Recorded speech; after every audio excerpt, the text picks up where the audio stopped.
It is a common perception that men who once get paralyzed will not be able to walk or stand up again on their own.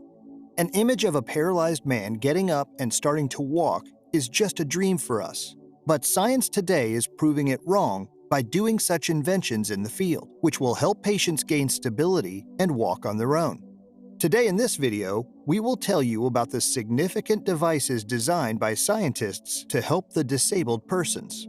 A major outbreak of this industry was the formation of exoskeleton supports, capable of holding the person's balance and providing extra support to the joints so they can move around.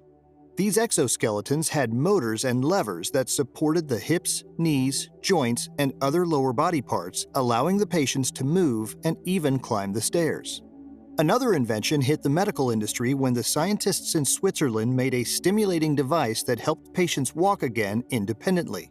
They tried this therapy on the patients with very little or no movement in their bodies for years, and after a few treatments and spinal cord stimulation, they started walking on their feet. Even after years of malfunctioning, the brain still generates such signals. The only thing that could be done was to harness them so that they could reach the leg muscles, and for this purpose, nerve-stimulating devices were generated. Researchers made a wireless device and planted that device on the spinal cord of the patients. That device emits the pulses of electricity, and the patients start to sit and stand within a week. After approximately 5 months of proper stimulation and medication, they began to control their body muscles voluntarily.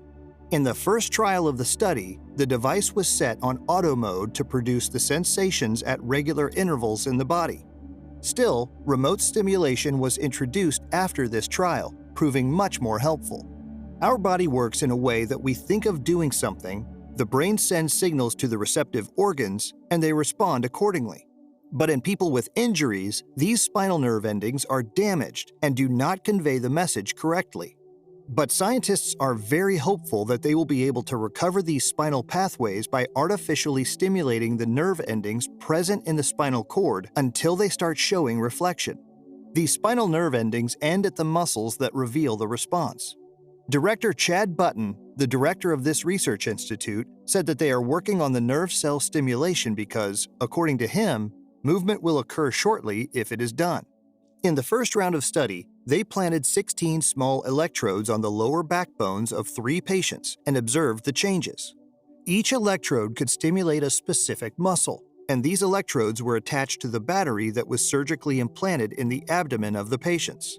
Medtronic has also made a device for patients with Parkinson's disease for brain stimulation. This device has 2 extra electrodes attached to the feet to provide a sense of inspiration. It was surprising for the scientists that even though the electrodes were turned off, 2 out of 3 patients could control their leg movement. And scientists came to know that these stimulations were restoring the connections, and in the future, there will be no need for these electrodes to cause mobility in the patients. The sense of paralysis is usually non-reversible, but they solve the problem by causing movements in the body and blocking the pain of the spinal cord.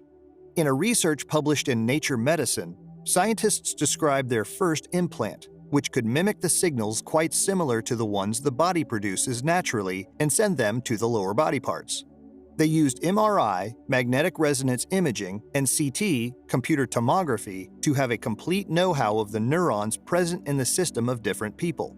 In the first step, they created a predicted model, which helped them know where to place that electrode to have better stimulation. When the implant was done, every patient was happy that it was a great revolution, and they were looking forward to it because it enabled them to move their body parts within a day. While doing a press conference, Michael Rocati said that in the beginning, our focus was on other movements rather than walking, like paddling and performing squats, so that they could maintain their body balance at the initial state. While standing on the treadmill where his weight was supported, one of the patients said it was a dream-come-true situation for him. He also said that in the beginning their research focused on attaching the electrons externally, which produces fewer sensations than those placed internally. He was also wondering whether medical science could make such electrodes that would have a long-lasting effect on paralyzed patients.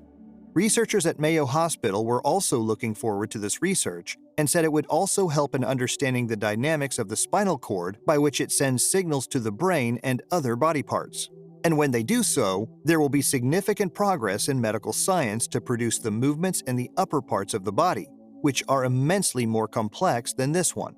Cortina said that he and his followers are hopeful that they will simplify this technology to a point where smartphones will control it rather than plant electrodes inside the body. He also says that in the next step, they will apply this to persons with recent injuries because a rodent test showed that the movements were restored in a short period when the damage was not too old. A brain implant to control the decisions made by the brain is also working. If it succeeds, only one implant will be done to prevent all the body's reflexes. When implanted in the brain, this device will help control other reflexes too, like the movement of the bladder and sexual desires. This discovery is giving loads of hope to people suffering from such kind of malfunctioning in the body. Apart from devices, it is the willpower of patients that also plays a vital role in their recovery. In the case of Michel, first person that got implant, recovery was too fast. He said that he had been dreaming of walking again on foot after the accident, and his ability to adapt to the changes also helped him in his rehabilitation. He said he was getting bored of his same routine, and this implant enabled him to live life to its fullest. He added that these are tiny things, but make significant differences. According to Professor Gregoire Courtine, they are just making their efforts to enhance the quality of life of people because there is no proper cure for the spinal cord malfunctioning when it happens. Appropriate treatment for this is the regeneration of the spinal cord with the help of stem cells. But this research is very early, and nobody knows its success. There is still a long way to go before this implant will be used to help paralyzed people. But if it succeeds shortly, it will be used in collaboration with the electrodes to restore the body's movement in paralyzed people. The company is expected to launch the first trial of nerve stimulation electrodes for about 70 to 90 persons. Moreover, in recent technologies, artificial intelligence algorithms are being used to instruct the electrodes to stimulate the nerve cells in the lower body part.